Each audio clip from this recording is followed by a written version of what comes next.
Good morning, good afternoon, and good evening to sport fans and fight fans all around the world. Today we have a public service announcement. Always wanted to do that, and I just did it. So here we are, YouTube, fresh start. June the 1st, I'll be traveling to MSG, abbreviated for Madison Square Gardens, New York City, the Big Apple. I'm there to take a bite out of that, and I'm going to be competing against Jarrell Miller for the heavyweight championship of the world. Podcast is intended for mature audiences. The views and opinions expressed are those of the panelists and do not reflect in any way those of the podcast partners, sponsors, or affiliates. Enjoy. ThaBoxingvoice.com. You need that fear. All I'm trying to do is make a stand for something that I truly believe is right. I truly believe is right. I'm the base of boxing. I'm the cash cow. I hold it for my job. I know my job. I know my situation. I want to fight. But it's going to be worth it. If you want to get more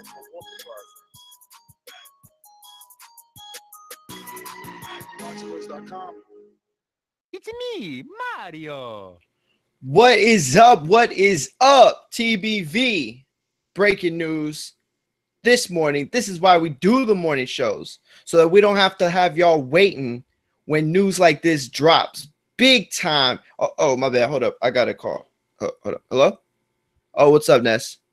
Nah, we don't need you no more, man, because when you don't show up, that's when the big news drops. And the big news has just dropped from the big man himself, AJ Miller, official New York City, Madison Square Garden, stand up, the home of hip hop.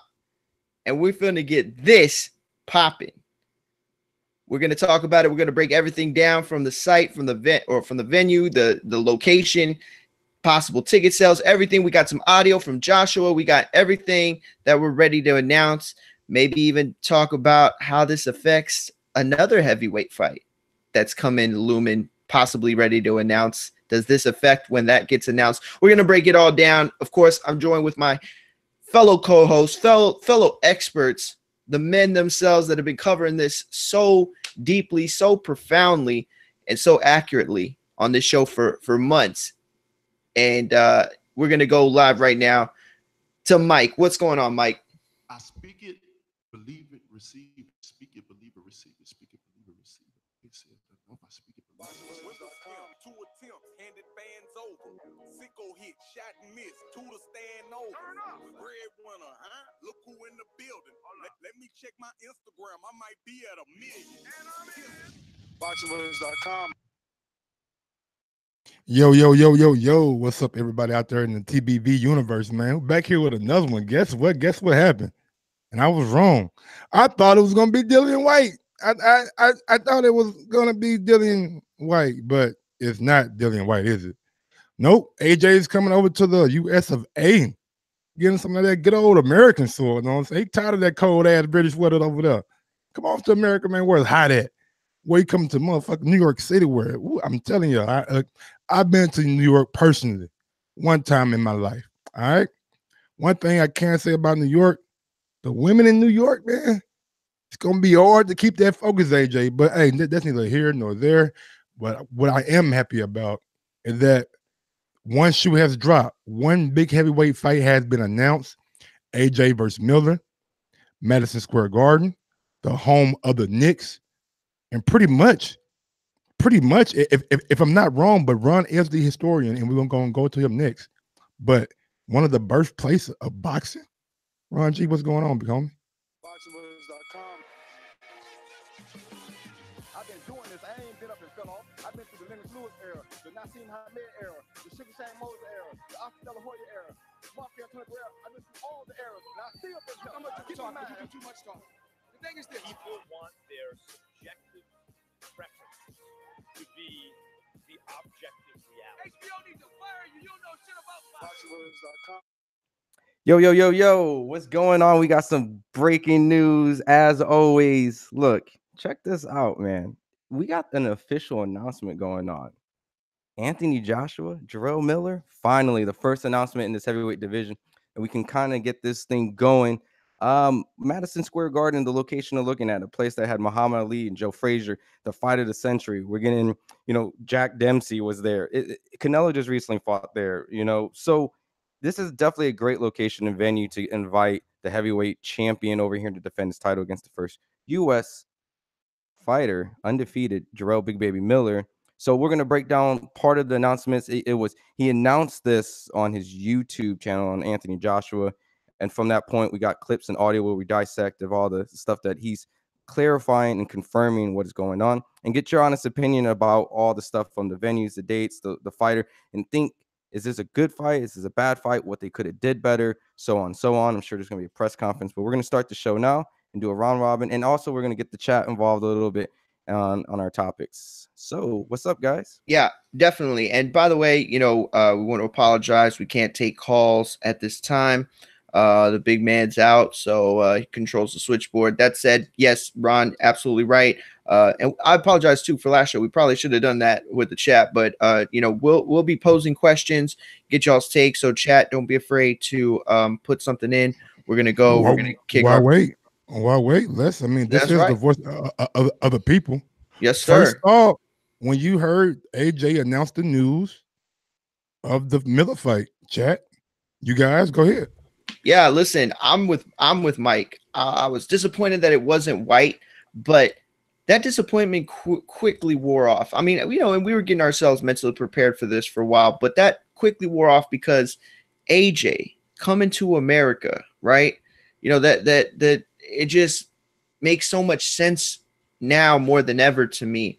And the fact that he's going to give Miller his shot, that's beautiful. You know what I mean? This is like the American dream where an American gets his shot. The Rocky movie, I wouldn't consider Miller a Rocky at all, but it's along those same lines, along those same themes. You know what I mean? So definitely excited about this fight. Can't wait for it to happen. It might not be what a lot of other people were hoping for, but I'm rocking with it for sure.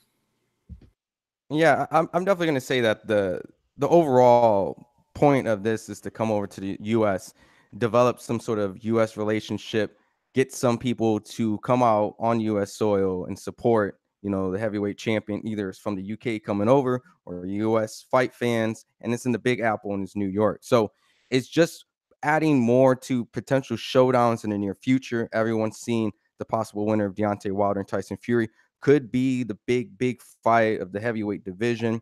And so from this point, coming over here in the U.S. is great for him to get that U.S. profile.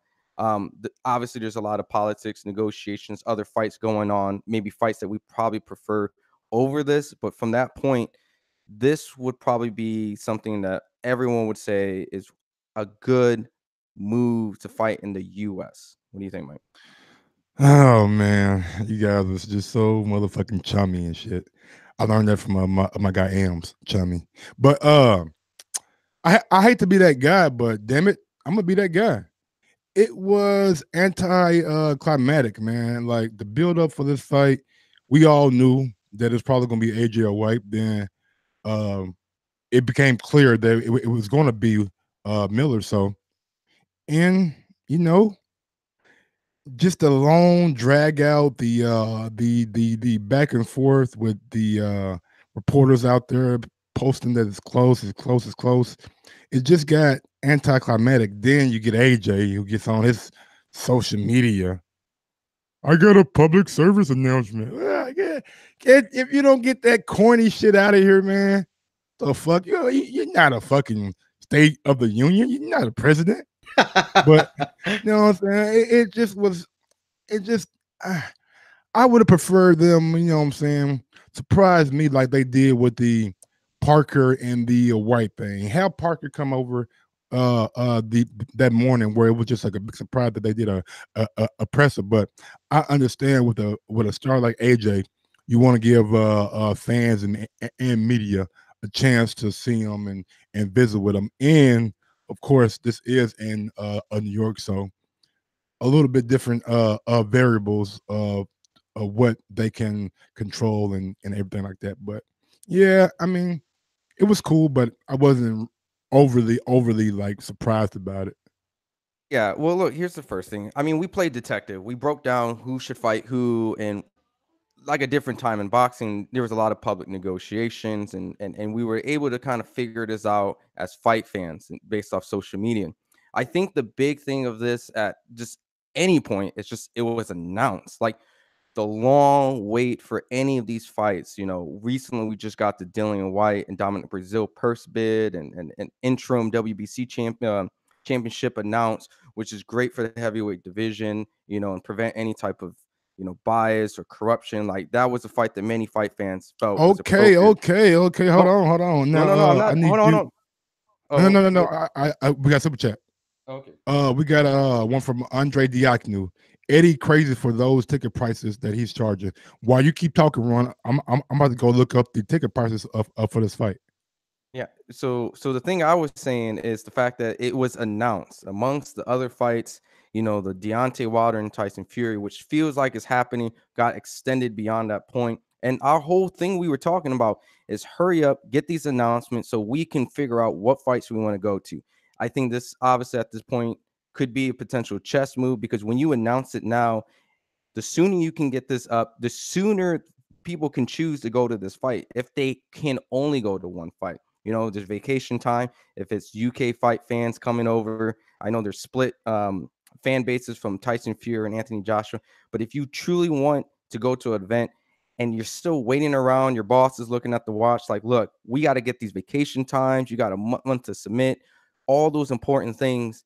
This is going to allow those fight fans to go and buy their tickets first before, Deontay Wilder and Tyson Fury. So I think announcing it first and getting it out there first is important for all the fight fans. I wonder how much all of the leaked info that we got, all the info that we had prior, the knowledge that we were given, I wonder how much of that was testing the waters. Are people going to get excited? Are people going to want to see this fight? Obviously, what's the Boxing Voice have to say? I wonder how much of it was really being considered, and if they would have ever had a backup plan. If everybody was dumping on Miller, would they have said, all right, go ahead and give White the money, like let's make that happen? I really don't know. All I will say, and something I do know, is that the steam was taken out a little bit. I think that if we would have gotten this with less talk, if we would have gotten this back in January, the first week of January, I think people would have been like, whoa, he's coming to America, like this is crazy, like yo, I think people would have been so much more ready for this. I think that you take the time and you draw it out the way you did. I don't know. I think it was a bad look. That said, now that it has come out and now that we know it's happening, I can rock with it, like Ron said, and I know which one I'd rather go to. To be honest with you, I'd rather see the Wilder Fury, but if I'm buying tickets, I think I'd rather see Joshua. It's kind of like seeing like this big star for the first time. Like you want to play. Like, would you rather see Jordan beat the shit out of the Milwaukee Bucks, or would you rather see like two, decent teams play each other? Like, it's just kind of, to me, it's more along those lines. While Mike is going to be looking up the ticket prices, I'll have one thing to say, and then I'm gonna play. We got a whole bunch of audio from the announcement. We're gonna break down, dissect, and get our honest opinions, and you guys in the chat as well. But from this point, I honestly think this is going to be a testament to AJ's fan base. Obviously having the heavyweight championship in New York is going to be a huge thing for New York fans to come in and support their own. But I'm curious to see how fast these tickets sell. It's going to be it's going to allow us to understand the fan base of Anthony Joshua when it comes to fighting overseas. You always hear about tickets sell out fast. Tickets, the fan base is incredible. It sells out. So I'm curious to see, based on some other fights that have kind of drawn out to take a little bit longer, closer to fight, is it going to play in the same scenario where maybe up to fight night, that's when they sell out? Or is it going to be like one day, 10 minutes, 20 minutes, a week, a day? That's my overall curiosity, to truly understand AJ's true fan base and star power when fighting in the U.S. and where it comes from. So I'm going to play the first audio based off that announcement he did on his YouTube channel right now. Do me a favor, turn your volume all the way up. All right, got it. New York City, the Big Apple. I'm there to take a bite out of that, and I'm going to be competing against Jarrell Miller for the heavyweight championship of the world. I will be defending my titles in New York. You know, Wembley is so close to my heart. It's a great spot. It's a great location. I fought in small halls. I fought in arenas. And it's been a humbling and a blessing to fight in the stadiums. But now it's time for a change. So he obviously explains his reason and wanting to come over from the UK and fight in the US. I mean, good move, great move, desperate move. What's your overall approach? The best. I mean, move. we all know. Yeah, definitely good move, man. We all know that he is trying to come in the American market and see how well and successful that he can do in the American market, so he can go up against Wilder with more negotiation power. So I mean, yeah, classic move. I mean, we all know sooner or later that all UK fighters want to come over and fight in the States. I'm going to make this point. Now, I'm going to make this point even though I hear the rumor is every time that you make a good point about AJ versus Wilder and you're on AJ's side and Ness doesn't get to defend it, an angel dies. But even though that's going to happen right here, we're going to take the risk because this is a great move. It's a great move because this is a global sport. And AJ is trying to be a global superstar. Can you imagine Wilder doing this at this level? Like it would be something he'd get so much credit for if he were to have gone over and fought Fury, in the UK, despite the money, right? So I guess the money makes it a little bit easier as a business move and it makes it easier to understand. But from AJ's standpoint, from AJ's standpoint, he's able to rack up so much more global attention fighting, not just in America, but in the Mecca, New York. This is going to draw so much more global attention. It's the right move at the right time. The white fight will always be there. As long as AJ wins, and even if he doesn't win, that fight is still there. No matter what, they can go back to the UK and they can make that fight happen, pay-per-view. Now looking in the chat. Now, hold on. By him just saying that, he would have got more credit by going over to the UK and fighting Fury. But you just said that more attention will be on this fight because Joshua came over to the States. So wouldn't the fact that the Wilder Fury 2 rematch is in the States would garner more attention? Okay, but what I mean though is like the type of attention that is like globally. You know what I'm saying? Like Wilder going to the UK opens up a brand new fan base. It opens up a brand new market for him. Okay, that isn't just boxing related. Okay, AJ, the same thing. He comes over here. It's not just about more attention in terms of quantity. It's in terms of quality. Like what kind of attention? Non-boxing hardcore attention, casual fans. And I think that the more continents you fight on, the more attention you get. I'm going to read some of the comments in the chat. Adrian Taylor says this was a best move. James Jones says this is a bad move. The UK don't like to travel, but will if they have to. OTKP goes, good move, but should have came sooner.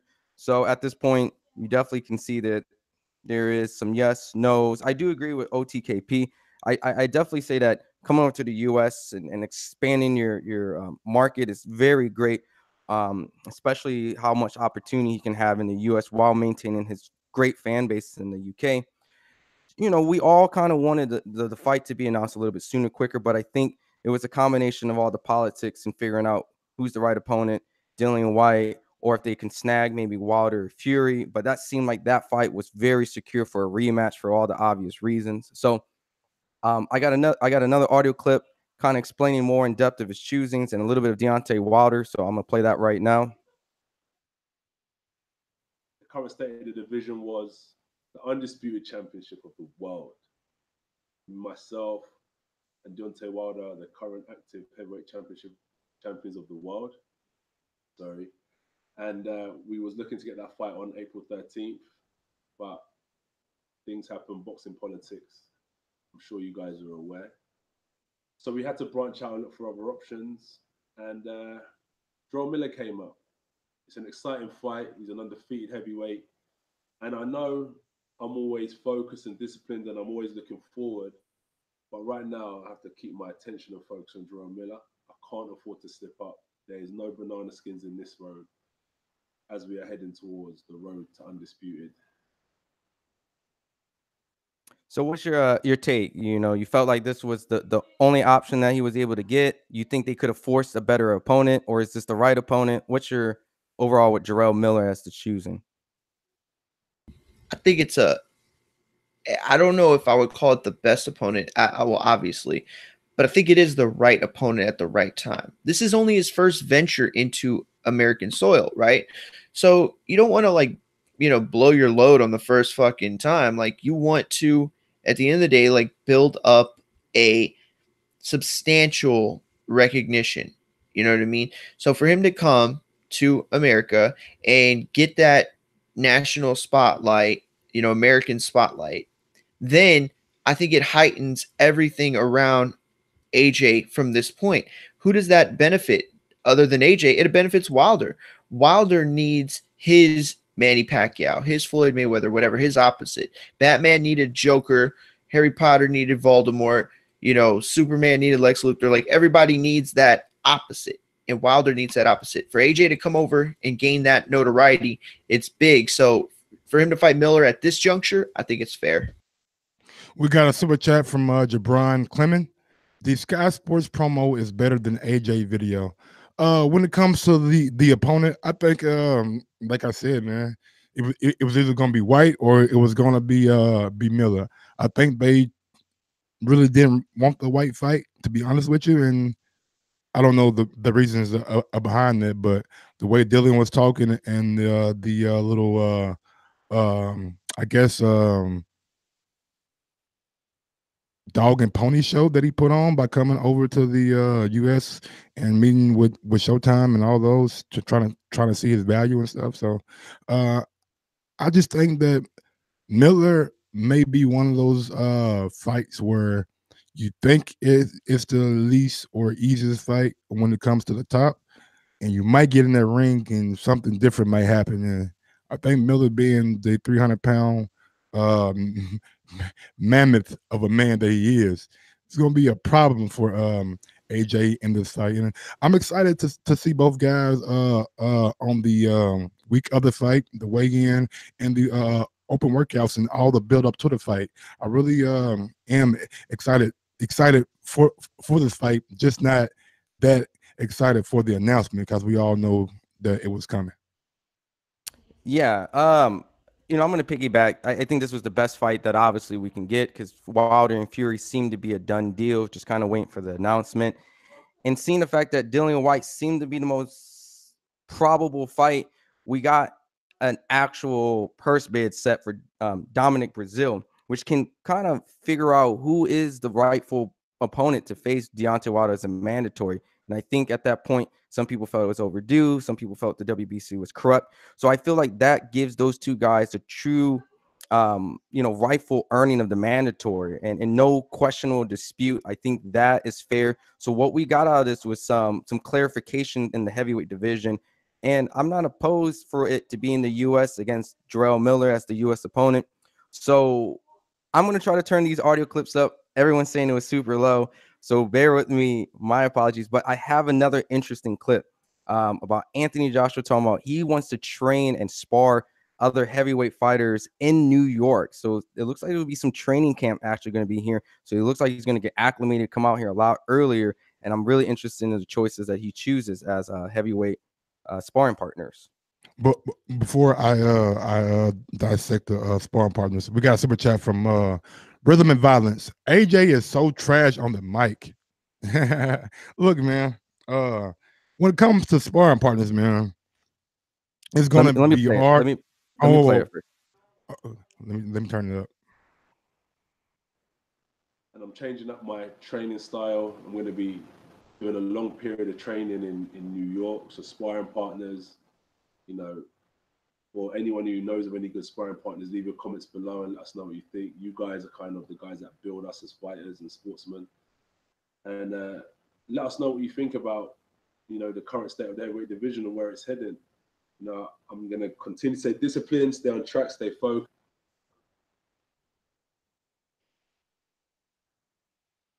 So what's your opinions, Mike? Be honest with you, like I was gonna say, it's gonna be hard to find somebody to emulate the style of Big Baby Miller. He's just I don't want to say freak of nature because that's just a term that I don't like. He's just a specimen, man. Like, to be 6'4" and to carry around 317 the way he carries it around, man, is truly remarkable. The guy is not really fat. I mean, he has a slim waist. I mean, the guy is just a big guy, and finding a sparring partner to emulate that style is gonna be tough. But Mario, I'm kind of worried about what you're about to say. But go ahead. No, that's funny. I'll take it one step further. Not only do I think that it is going to be hard, I think it's going to be borderline impossible. Listen, non-hardcore fans or people that don't know or people that have never sparred or trained before, they would probably say, oh man, find any, fat fuck off the street or any fucking, Uber driver to come through and emulate him. But that is not correct. This man, whether you understand it or not, Miller is an athlete. Okay.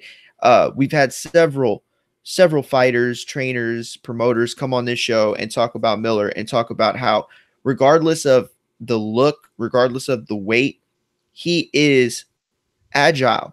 He is flexible. He's able to throw punches from angles and combinations in a manner that does not make sense from a guy that big. So good luck finding anyone that size that can be on the inside, bully, dictate, physically manhandle, and at the same time possess the boxing ability, and not boxing ability, that's probably the wrong word, but I guess the punching ability, just the overall facets that go into a boxer's capabilities, for throwing hands, putting hands together. Because you look at big men, right? You look at those tough man contests that they used to have, big men throw punches one way, and that's 100 miles an hour until they fall flat on their ass from, cardio problems. But this man doesn't just throw winging punches, right? He can put punches together like no other guy his size. So yeah, absolutely. Good luck finding somebody like that. You know who I think would be the best sparring partner, but he's not gonna get?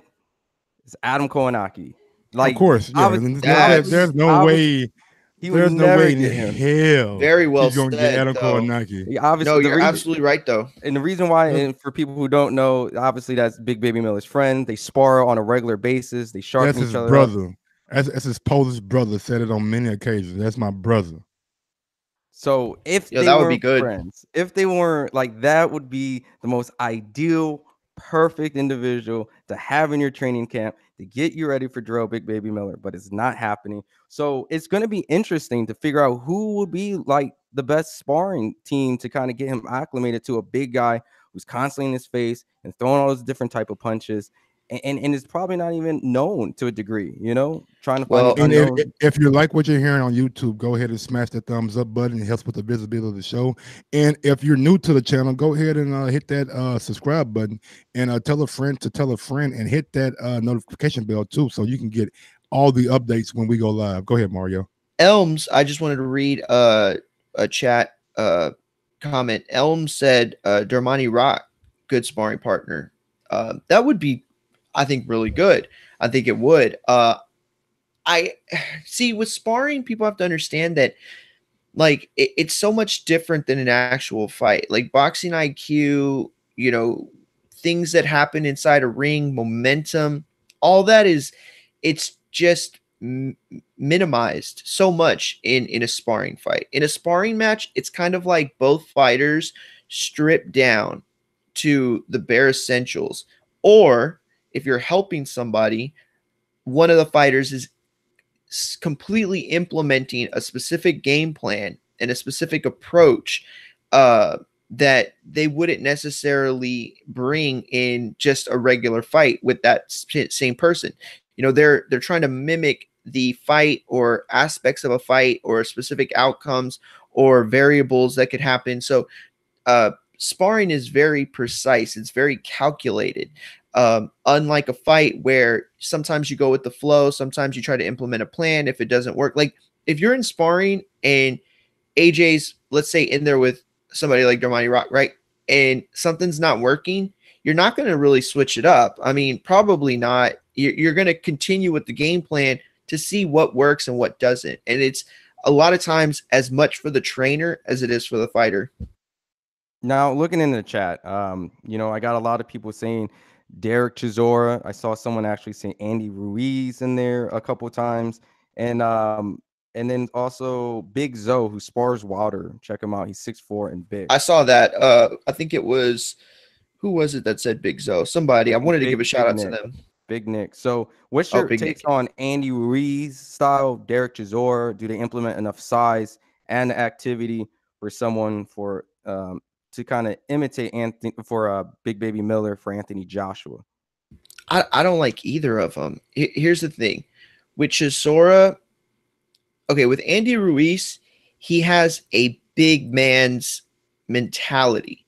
Even though he does possess some skill, he approaches a fight like a big guy. And in fact, a lot of times he approaches a fight really reckless. Like you could see like that amateur hammering in him, you know, where coaches were like, no, you got to punch like this. You got to punch like this. And at times he just abandons, you know, a specific approach or a way that he's, you know, attacking a fighter, and he goes to what feels more comfortable. As far as Chisora, no, I don't like that either. I think that Big Baby Miller is a much better athlete. And okay, here's the thing. Those are all good choices, but I don't think any of them fully prepare you for Miller at all.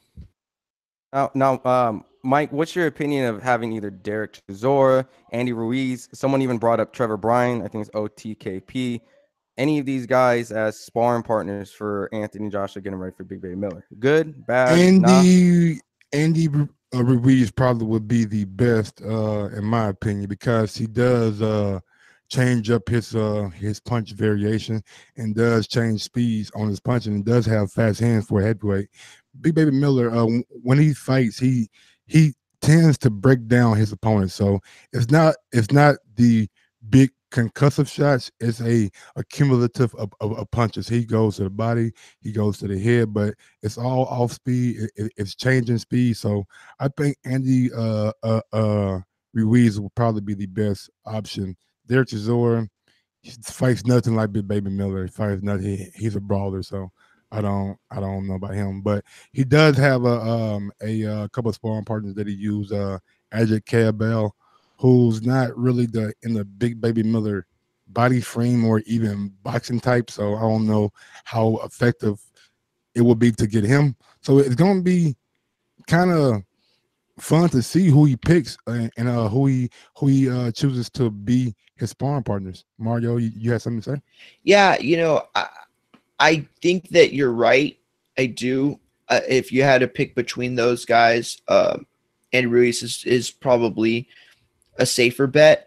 But you know, like I said, I don't know. I think Miller, listen, I'm giving AJ credit for fighting Miller. I really am. I don't think that, even though like so many people have been down on the fight when we've talked about it over the past few weeks, I think Miller's a tough challenge. I really do. I think that he possesses so many different things that other heavyweights don't really have. And he might not be a high level at any one thing, but I don't know. He carries a lot of weight, and he's able to stay lighter on his feet than a guy that size. And I'm not saying that he's the most athletic man on the planet. I'm not saying that he's even, you know, as athletic as you know, anyone else in the top 5 or 6.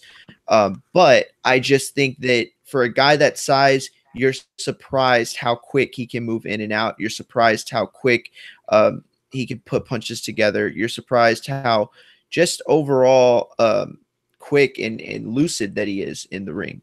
Fluid. Man, I'm sorry. I said you guys have got to stop shoplifting the show, man. We come here and give you guys 2 shows before 12 o'clock, and we got 356 people watching, but only 85 thumbs up. How is that even possible? If you're coming in and you're watching us on YouTube, why not smash the thumbs up button? We are the most consistent boxing channel in the world, not only on YouTube, not only on iTunes, not only on Tune It, not only on IG, not only on Twitter. We're all over the place, man. Wherever you consume boxing information, we are the source. So if you don't think that we're doing a good job, smash the damn thumbs down button. It don't change anything. Just make sure you do something when you come in here. That's all I ask, because I really want to do another show today, but if it's not, if we don't have the appreciation and the love, I don't feel like that we should even do a show. Why waste the time, coming. right? If you guys are coming in here and you're watching the show and not smashing the thumbs up button, the shit is just unacceptable. And my guy Jay Hardcore coined this phrase: "Stop shoplifting." Period. Ron, do you got any more audio? Do you want to play? Yeah, I got some more audio. See, y'all lucky. If Ron didn't have a fucking audio, man, I'll cut this shit off right now. But I'll tell you too, real quick. This is gonna show the big man. All right, that I'm gonna tell y'all when that's coming back, and if he sees thumbs down or thumbs up so low, he's gonna say, "Y'all love me, y'all miss me, y'all want me back." Like, we're trying to show him. And by the way, like, who's to say like he don't leave again? And what, we're gonna keep doing the show with so few thumbs up, man. Not only that, bro. I got different concepts for different shows, bro. I got a show that specifically is going to target the West Coast. I want to do a show that comes on between 9 and 11 every night, so we can target the West Coast to not only target the UK, not only the East Coast, not only Central US, but target the whole United States. So if he comes back and sees that we have the views, the thumbs up, and the engagement, we can start doing more shows like this right here without this, so you guys don't have to hear him screaming or yelling or doing all those things Cutting that you people guys off. complain about. But if he comes back and doesn't see the proof being in the pudding, then we can't do shit without him, period. But Ron G, on to the audio, man. Yo, I appreciate all the support, everyone in chat. Thumbs up being here, so that all helps out. But I definitely, I'm going to group these 2 audios together. It's pretty much talking about Anthony Joshua saying that he's going to bring some UK fighters maybe announced over here, and where the fight's going to be at on US and UK. And I'm going to group the audios and get your honest opinion. What type of fights should be made underneath for the undercard to be good? What type of fighters could probably make the deadline? And of course, all that stuff. You know, there's going to be some other heavy hitters in the room as well, trying to witness and trying to see if they can compete with me, because I know some of the American audience ain't seen me in the flesh. And also we'll be flying out some of the UK-based fighters as well to kind of make their announcement on the American scene. And 2019, a big year for change, different things. And I'm embracing it, you know. I'm not going to turn down any challenge, and I can't sit back and not fight. It's what I love to do. And without training and the discipline of training, what would I be doing myself? So that's why I took on this challenge. So yeah, live on DAZN, live on Sky Sports, from one side of the world to another side of the world. Everyone will be able to view the fight as usual. So I don't know, man. Like undercard, I mean, I'm pretty sure we're gonna see Lawrence Okoli, Joshua Abuachi. Both of those guys are part of AJ Boxing, which is AJ's management company. So I'm pretty sure we'll see those guys. And Big Baby Miller, I don't know. What? Not gonna say that because Hammer and Shields are fighting on April 13th. So I don't know, man. I don't know. Maybe Eddie Hearn just makes it a matchroom thing, or maybe Eddie Hearn tries to make it a card that's top to bottom filled up. What do you think, Mario? Yeah, you know, I don't know. I hear him say that, and I think there's some interesting, you know, like Caleb Smith, I think is a guy who I would love to see in person. I'm a big fan of Caleb Smith. I'm a big fan of his, man. Yeah, I love Caleb Smith. I would really love to see him in person. There's just a lot of guys in the UK that, you know, we don't get to see in person, and most of the time, you know, we don't ever get to see, or the chances are really rare. You know what I mean? Like it took Kell Brook, when he came, I remember to the States for, I don't even remember what it was, but he had like an impromptu like sparring session, and people were so excited to see him. And obviously it was hardcore fans, but still, like, it's just such a treat when we get to see guys in that nature for the first time. And that's why, if I had to pick right now, I think I would pick the AJ fight, because it's that lure of seeing something that you never seen before. And even though I've never seen Wilder fight in person, I know that I have a better chance of seeing him at some point in his career as opposed to AJ. And before we get to run, people in the chat, let me know a matchup that is possible, or a matchup that you like to see on this AJ card, right? Yeah, definitely do possible ones. Don't do like improbable matchups no, that are like no fantasy. Deontay Wilder's stepson versus like real actual matchups that don't have dates, no opponents. That will help us out. We'll read those out. But I think Katie Taylor's probably going to be on there. They're probably going to put Josh Kelly. Josh Kelly had a pullout in his last fight. There's that Lauren of Jesse Vargas maybe fighting. Kell Brooks. Hold up, big That dog. would be dope. Chisora Kownacki. What do you guys think about that? Well, I think Chisora might be lined up for Parker, and then Kownacki. At that point, that's over there in Showtime, PBC. That would be great, but I think the politics would prevent that fight from happening. It would be a dope fight, though, I think.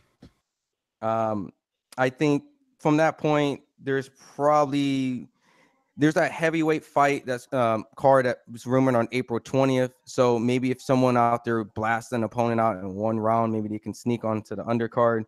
But my overall question is, how important is it to have a solid undercard on this event? Is the main event big enough for itself to have like a subpar undercard, or is it just as important to have a pretty good co-main in addition to maybe a triple header?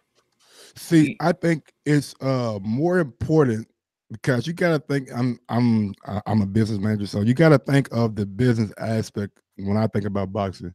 Those two guys, AJ is reported to get, I believe, 20 million, 25 million, something like that. So he's going to be making a lot of money, and Big Baby's probably not going to be making anything less than 3 or 4 million. So with that being said, you got a main event that's probably going to take up almost $30 million. So with that being said, you got to think about the Lawrence Okoye's of the world, the Joshua Buatsi, the Josh Kellys, the Katie Taylors, people who are names but don't necessarily cost that much. So Mario? I think it's always important to have a good undercard, right? I think that it helps. I'll never forget when we had Garcia Matisse on an undercard. I don't even remember who it was on now, but it was awesome. It was like a pay-per-view inside a well, I wouldn't say a pay-per-view. It was like a HBO championship or Showtime championship boxing inside a pay-per-view. It was amazing. It was awesome. That said, with this specific card, I don't know how important it is, because I think that we need to see what AJ can do as a main eventer. For Mayweather for years had garbage ass undercards, and I'm gonna give you the numbers right now. So I think it's important that we see how many people from the UK come over for just AJ, how many American people here for AJ, because he's the star. I'm gonna give y'all something right now that is a far-fetched and a fight that is makeable. It's far-fetched, but it's damn makeable. And I think Eddie should thank me. Eddie should actually take the time out, call Ness, and Ness call me and actually thank Mike. They should put Charles Martin versus David Price on the undercard. Somebody's definitely going to get knocked out. It sets the crowd. I thought you were coming with some hot sauce, Mike. It sets the crowd into a frenzy. Somebody getting knocked out before the main event. Let me interrupt real quick. Go ahead. David Price has a fight coming up, I believe, and if he don't get knocked out in that fight, You know, we gotta hold on because that's my whole thing. We know he's gonna get knocked out, so why not put a for sure knockout on the card and build that motherfucker up? David Price. No. I would rather see David Price, the pitcher for the Red Sox, than I would rather see David Price. Oh my God, the fighter. Mario boy. Let me read some of the chat suggestions and we'll go from there. Like Fresh BX is screaming out he's a Demetrius Andrade lover versus Billy Joe Sanders. That might be his own main event, my honest opinion. That would be dope. Ray Beltran versus Ricky Burns. The rematch is a potential that someone brought up. Povetkin and Kownacki. I don't think that fight's gonna happen, but that was brought up in the chat. Big ups, hold on. I like that fight though. Guy. Big ups to my guy, one guy named Big Nick. Yep. Big Nick, boy, you damn right. Michael Hunter, he signed with who? Matchroom. You give him the David Price. You give him David Price, man. David somehow, some way. Are you bigging up David Price right now? I'm not even David Price's scout. I'm not. That's it, Mario. You build the fans so the fans can be in a fucking frenzy. You know how many fans do we think AJ is gonna bring over from the UK? Over and under. Give me an over under right now. How many fans come over and make this trip for David Price versus? No, Ron. Don't insult I'm sorry. I'm reading for who comes over to see AJ versus Miller from the UK? How many fans come over? Over under 10,000, 8,000. I would say it's probably going to fill about 30% of the audience. I think it's going to have a good amount, man. I think they're going to.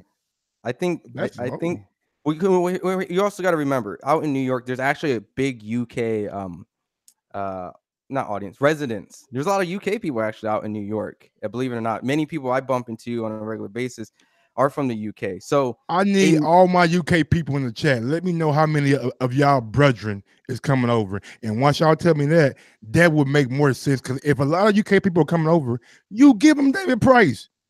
Who wants to see David Price win on American soil? Somebody who's been down and down his whole career. Did David Price versus a American? I think David Price just signed to Hot Sauce Incorporated. You get everybody from the UK and give them a beer in their hand, and they'll be singing "Sweet Carolina" as soon as David Price walk out the fucking arena. Yeah, you know it, Mario, and that just builds up for the main event. I'm just saying, all I'm trying to do is make the event as good as possible and get the fans into it. And by somebody getting knocked out, be it Michael Hunter, be it David Price, somebody's gonna go to sleep. Somebody's gonna get knocked out. Somebody's not gonna see the 10th and final round. So that's all I'm saying, man. It just gives the fan more energy, more enthusiasm for the main event. I'm sorry, y'all, because I haven't been talking. Well, okay, so let me phrase this. You want the undercard to be ways where you're ensuring that there would be exciting results at the end. And David Price, unfortunately, has known to be knocked out many times, so that's more of a shoo-in for someone to be knocked out in the fight. And insinuating that point, yes, I definitely think that the card should have tons of exciting fights, like Mike said, that can ensure that it won't be a drawn-out long, fight. But I also feel like it's just as important to not have too many mismatches, because just like the Canelo and Triple G2 undercard, those cards with Fahim ain't no nest, homie. I can talk all the bullshit I want to talk. Come shut me up. You ain't gonna do it. Mike, Ness can't do it when he here. Mike, he can't do it when he here. And when he always think he gonna shut me up. I'm sorry, man. This guy got me out. I'm getting me blood boiling right now. Shut me Mike up. Mike is hot, man. Yo, don't say nothing bad about no David Price. The passion for David Price, man. I'm just messing with Mike, but yes, it's not even the passion, man. It's the fact that I want the event to be the best event that it can be, and by having heavyweights on the card and a heavyweight like the fucking Amir Khan of heavyweights. No disrespect to you, Mario, but the goddamn guy's chin probably better than Amir's. But look here, man. All I'm saying is this: if you put him on the card, night, don't blink. But listen, going back to what I was originally trying to say is that the importance of also not having overwhelmingly one-sided fights is that just like Canelo 2 and a Triple G Canelo 2, that the undercards went by so fast. They had like 40-50 minutes of idle time. So I think it's just as important to have some sort of amount of fights that show some sort of skill, competitiveness. Not everyone gets knocked out in the first round and seeing blood. There should be a huge amount of casuals, I would assume, at this event, So of course it's important to not bore them in a way where they can't get ensure knockouts or what they truly came in as casual boxing fans. But I think also we need to make sure that these fights show some sort of elevation, because there's hardcore fight fans that will cash out and want to see some development into the divisions. So I think having Josh Kelly have step ups, having Katie Taylor, maybe Amanda Serrano would be amazing for the women division to have if she gets past her opponent. And it also ensure that you get those David Prices, like you said, get those Slugums, the Chizoras, the Tackums, you know, get those slugfests, and 100% with Mike. And whatever the matchmakers do, make sure those slugfests maybe get past the first, second, third round. Maybe we get 8 rounds of gore. That's what the casual fans want. And then the David Price knockout that Mike wants. Or Mike says a great story. David Price knocks an opponent out. Maybe a US versus UK thing. Get an up and comer or someone who's associated with Deontay Wilder, or a barometer test. So I agree with that sense. What do you think, Poor Mario? David Price. Poor David Price. Listen, I think y'all said it all, honestly, as far as that. So I'm going to take it somewhere else. I can't wait for this event to be over and done. And not because I want to rush it or I think it's garbage. I cannot wait to see what it does. AJ coming to America, we're going to see how big it gets, right? Maybe AJ is going to be that fight at this point that gets us all to have the next appreciation night. You know, maybe it's so big that Border Wars 4 should happen during that weekend. Like, y'all should call me motherfucking Canelo and Mayweather fights. Magician Mike today, nigga. Fucking Magic Mike today. I got another fight for y'all, man. Magic y'all Mike. ready? Are y'all ready, baby? Mike, yo. I'm on it. Hey, Go ahead, I'm Channing on it Tatum. today, man. Let's hear it, Channing Tatum. All right, let's go. Guess who called out Josh Kelly? Guess. He signed with Matchroom. Talk your shit. He signed with Matchroom. Talk your shit. The son of a legend. Son of a legend. Oh. Son of a legend. Goes by the fucking moniker the Destroyer. You wouldn't want to see Conor Benn versus Josh Kelly on that card? You want? Nah, I don't want. That's a fight, bro.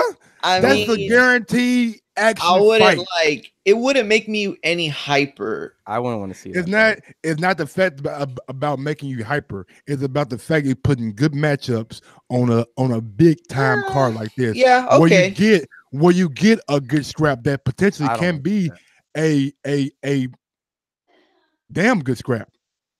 Yeah, I mean, look, I don't know. I think that Kelbrook If Ben Vargas is a does bum, it better. like who said that was his shit? Bro, this is my honest opinion. I think Josh Kelly. Sean Newton. They said Ben is a bum. If Ben is a bum, Josh Kelly should smoke him then.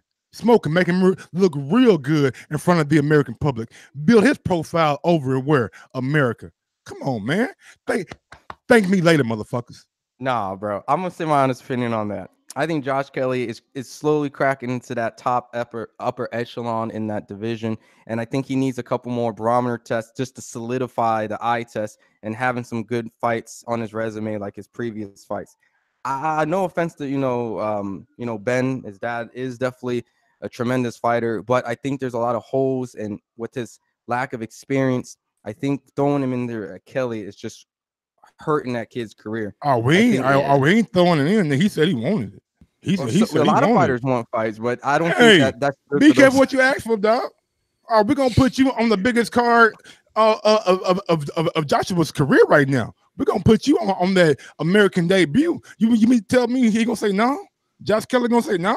Hey, look at the chat, Mike. Read the chat out loud. And I ain't worried about reading no damn chat. This is the people. The chat needs to read me. They need to read me and take note. What's the chat? Let's read the chat. All right. Okay. Read a couple. Mario, post them up from the chat. You got the chat open? Mike is a genius. He knows boxing very well. I want names next to the quotes too. I want the names next to the quotes. All right. But all right. Ah, shit. Yo, read some, Mike. Just read some. This is the people chat. Jack is the truth. He won't announce the undercard until closer to the event, I reckon. Boy, you guys trip. Jack is the truth. Mike is bugging. Augustus Bird. Mike is on fire today. Ricky Loki. Too much of a step up for Connor. Okay. I got AA Boxing and Blunts. Harlem beats Connor easily. Damn, Harlem, you big. Jimmy Lennon Jr. says, "Thank God Mike ain't a promoter." You mean Hey, he just man. built up? No. He just built up Ben like that. He was selling that. Look, some people would. Hey, as much as I don't like the fight itself, some people say Mike is on fire today. Augustus Well, Bird, man, y'all give me something then. I done named two matchups that'll get the crowd a bull blower. Y'all give me a matchup. Go ahead, Mario. Give us the matchup, Mario. Yeah, Man, honestly, I think the ones Mario that have been announced before, man, I don't know. I can't really call it. I don't know. I can't really think of any like matchups that fall under the likelihood of possibility. You know what I mean? Like people that ain't already booked and shit. Look, at that point, depending on how the April 20th card goes, I think they should bleed some of those people over if they can not get too much damage in the fights. A lot of people have been talking about Donnie Nietes and the title fight with Cal. And some of these like prospects. I think Colin Smith is the most wanted fighter on that undercard. He's a title and the tough division. That's what I'm seeing the most in the chat. Depending on how some of these other fights, I know Buasi definitely should be on there. I think Josh Kelly should be on there. And also don't forget the Charlie Edwards card. There's people on there. So depending on how they do on there, they can probably move over. And who knows, maybe there's hidden signings that maybe be announced around that time. In addition to some prospects announcing, or not prospect, but making their a second or third fights, debuts. But I definitely think Jesse Vargas, Kell Brook, Alexander Usyk, heavyweight fight, maybe he can make his debut in the heavyweight division on there, but I definitely feel like it should be more than just the main event. And that's my last kind of question and point with you guys. Do you feel like this fight itself is worthy enough for pay-per-view, regardless of it going on pay-per-view in the UK? It's going to be on the DAZN platform in the US. How do you guys feel? Is this pay-per-view worthy for the UK? Do you think this is, chat, help me out too. Is this pay-per-view worthy? Should this be on Showtime if it had an option? Like, how big is this fight? Is it pay-per-view in the US? Honestly, when you look at AJ and the stature of AJ in the UK, everything AJ gonna do from here on out is gonna be pay-per-view, point blank period. You don't leave money on the table. Yeah, I think it's definitely pay-per-view worthy. I think that even though the extravaganza is more about him coming to America, I think that it still resonates on the telecast, or maybe not the telecast, but like as a pay-per-view. It's an event, and so it's like a lot of times when you see like pay-per-views, like I remember back in the day they had like Michael Jackson live from, I don't remember where he was, like Japan or somewhere. Like, you know what I mean? It's like that whole thing of somebody that you wouldn't normally see doing their thing in a place you wouldn't normally see it. And so I think it's definitely worth that. Joseph, one of our masterminds, had a really good comment. He said that he wondered if that would affect, if the fact that it's on DAZN would affect the likelihood of people going to Fury Wilder. So it's like, that if you don't go to Fury Wilder, you got to pay for that pay-per-view, right? But if you go to the Fury Wilder, then you could pay to see that there and still get AJ for free. So I think it could have some effect on what you do. I know if I had to pay to go to AJ and still pay for the Wilder pay-per-view as opposed to pay the Wilder Fury ticket and then see AJ on DAZN, that might affect my decision. Is this worthy for people who don't have DAZN to go out and get DAZN for this fight? Chat, help us out. Is this DAZN worthy? Like, if you don't have DAZN, yeah, I'm cashing out $10 and getting this. It's definitely worth. Is that how you guys feel about this fight? I mean, honestly, I'm a boxing junkie, just like you two guys are. So AJ could be fighting my grandmother, and I'll probably go buy DAZN for it. And the reason why I asked this, and because I have DAZN, because I'm a boxing fan, a fight fan, I have everything. So from that standpoint, when Canelo fought Rocky Fielding, and they're advertising the free trial and then all the events that come with it, the app itself did on the free section soar already to the top during that event. Do you feel like this fight itself is going to have that same type of effect on the applications? Or did they also shoot themselves kind of in the feet? Because let's say all the people went up, got the app, did the free trial with Canelo Alvarez, and then they got rid of it. They're going to be forced to pay for this, right? So, like, is this going to have that same effect when Canelo fought Rocky Fielding in the App Store? What do you guys think? Go ahead, Mike. I think Canelo was a bigger American star than Joshua is at this point. So I don't know how big the Zone app will be on the App Store, because we see when he fought Povetkin, there wasn't any rumblings about any kind of App Store or any kind of numbers from the App Store. So I'm not quite sure with that, but it'll be a good barometer though to see how the downloads and how the subscriptions do compared to Canelo. You know what's my oh, go ahead. No. I agree 100%. I think too that not only is it a good barometer of, you know, which, like, is he on that level of stardom in terms of boxing and casuals, but I think it also gives DAZN a reasonable barometer as to how they're spending their money. Now, the most interesting thing I did is everything is always time-based. Like when you subscribe to something like your cable box, you subscribe to anything, you cut it off, you're still going to pay for the remainder of the month typically. I think what they're going to do, because I'm looking at the dates, you got June 1st, right? And what's the huge event that comes before that? May 4th, right? So I think they're going to try to put this in that same month and go, you get Canelo and Danny Jacobs, in addition to Anthony Joshua making his U.S. debut against an American fighter, Jarrell Big Baby Miller. Is that worth $10 there for these two fights? Because ESPN Plus is $5. You know, we're accustomed to our regular channels, but is this now a good bargain? Again, Ron, you're asking boxing junkies, boxing degenerates. Even our chat is the exact same way. They're here with us. They're boxing junkies, bro. No, but if you give them a vow, Mike, I'm talking about casuals. Okay, like okay, I'm talking about the influx, because this is a strategy move. Like, why is June 1st and May 4th lumped in less than 30 days from each other? Because they could have put in another month because they can extend the subscription base. This is where I'm saying, like, casual fans, where the casual fans go out, get the same effect from the Canelo and bleed over to that. We have a super chat from the #1 AJ Protector. Jack is the truth. Will people get DAZN? Undoubtedly. He used a big ass word. I could barely pronounce that motherfucker, but I did. Undoubtedly.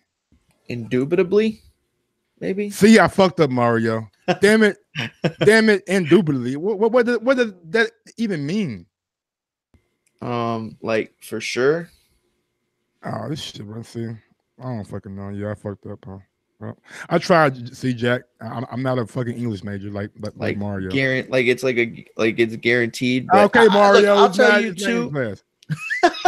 I'll tell you too. Look, it's one of those things where, well, you know what? I feel like Ron said it best earlier, but I don't know. Here's my question though: if we're having all the border wars for for Wilder Fury, like, I don't know, man. I kind of would rather switch it around to Joshua. I know Ness would never have that happen. I know, like, in a million years, we would not, switch our big fight customs to AJ over Wilder. But I'm not gonna lie, I kind of want to be in NYC when Joshua's there and see what's going down. Oh man, Jack is such a funny ass dude. Man, Jack is fucking troll. But yeah, let's go ahead and wrap this up, man. I'm about to give us some shout outs. You guys get your final thoughts in order. Big shout out to Jack is the Truth, my guy Ams, Fresh BX, Feather Ups, DJ Slowpoke, my guy, long time no see, DJ Georgie Porgy, Sam Spencer, big ups, man. Andrew Kid Thunder, Drizzle, 8481, big ups to you. Fat Apples, I seen you in there earlier. Prime Time Pugilist, big ups to you. OTKP, Augustus Berg, Big Nick, JC20, Rooks 504. Wayne says might go back to school. John Gotti, Jim JM, Abraham Boxing, Lee Holmes, Arthur Akers, man. My guy Jack is the Truth again. Fanboy Killer, big ups to you. Potty 35705, big ups to you. Matt Garces, big ups to you. That's Joseph brother, as a matter of fact. Ricky Low Key, you know what I'm saying? Big ups to you. And Mike can't sound shit out. You're right, Jack. I can't sound shit out. You're big ups to Javier Dudley. Javier Dudley, nigga, fuck you. Big homie Cup. Big ups to Fahim. Big ups to Wayne. Matt Garcia again. Anybody else? Chris Rayna, Bergman, Simon Riley. Anybody else that I'm forgetting? I'm sorry. I'm sorry. Final thoughts are I'm glad we got an announcement about time. We've been waiting. We've been waiting. Big Baby Miller, Anthony Joshua, New York City, Madison Square Garden. And yeah, before we forget, Ron, how prestigious is this to have another big time heavyweight fight in the Garden? And while I'll let you get your thoughts in order, follow me on IG at Gross1911 and on Twitter at Gross2312. To follow up on your question, I feel like the Madison Square Garden has been how would you say reincarnated, and I think it's very great for the sport of boxing with all the attention, the apps, all the money being dumped everywhere. There's so much historical value that comes to the venue, and seeing that in the past we've had heavyweights from the UK come over to the US shows that Anthony Joshua is no different from some of those guys and willing to come over here and increase his fan base. Now, obviously, eventually, just like every division and every champion, we want to see the big fights, the Wilders and the Furies and those stuff. But at this moment, I live in New York, so this is a win for me. I'm going to be out there to cover that fight. I'll be over there if they do the Tyson Fury and Wilder in New York. I'll cover that fight. I can run studying shit. I'll be out there to cover that fight. I'm excited. I'll be out there to cover the Wilder Fury. They do that with nigga. Bro. Lucky motherfucker. Nah, I see you, man. Big ups to you, though, bro. But I do a great job when you do cover fights, though. You do a damn good job. But I think if they do both have fights in New York, the two heavyweight fights, we're going to be able to get some good barometers and can probably future assess how well the future fights for these guys are. Look, it's boxing. We know it's always business. There's always marination. Things are built up in this era of boxing. But, I'm excited for the fight to be announced, and I'm excited just for the division to move on, because once we get a clear-cut winner in this and all other fights, we can be talking to the better fights. Like, the better fights come after these fights every time. So shout out to everyone who's in the chat, everyone who supported us, everyone who hit the thumbs up. We really appreciate you guys. We're running the show on our own steam and our, making sure that you guys are having the show consistent, like nothing's changed. And appreciate you guys. We'll be back with more stuff on an everyday basis like we normally do. And you can find me at Ronji FIQ. Yeah, man. You're lucky, bro. You're lucky because you are going to definitely get to watch you jinx that shit and Wilder Fury all of a sudden pull a swerve and end up in my home state. In Texas? I know, right? Nah, you're gonna get both of them. You're gonna do a good job, great job at both of them. I know we'll get some amazing content. Hopefully you could smooth over things with AJ. Tell him that Ness isn't the only one on the show. No, I'm bullshitting. But yeah, man, it's gonna be awesome. I can't wait, and hopefully we do get Border Wars in during the Wild Fury thing, and then we can all stick around and get Joshua. And I think what my prediction will be is we're gonna get Wilder Fury, another great fight, AJ and Extravaganza, and then I think Mario at Border Wars 4 is gonna lay out the Jolly Green Dominican Giant. Yeah, and then with that at Mar Mugia on Instagram, Twitter. Sorry, real quick. Expect for some UK and US press conferences, of course. I know this YouTube event, to me, like Mike said, was extremely lackluster, but the message went out.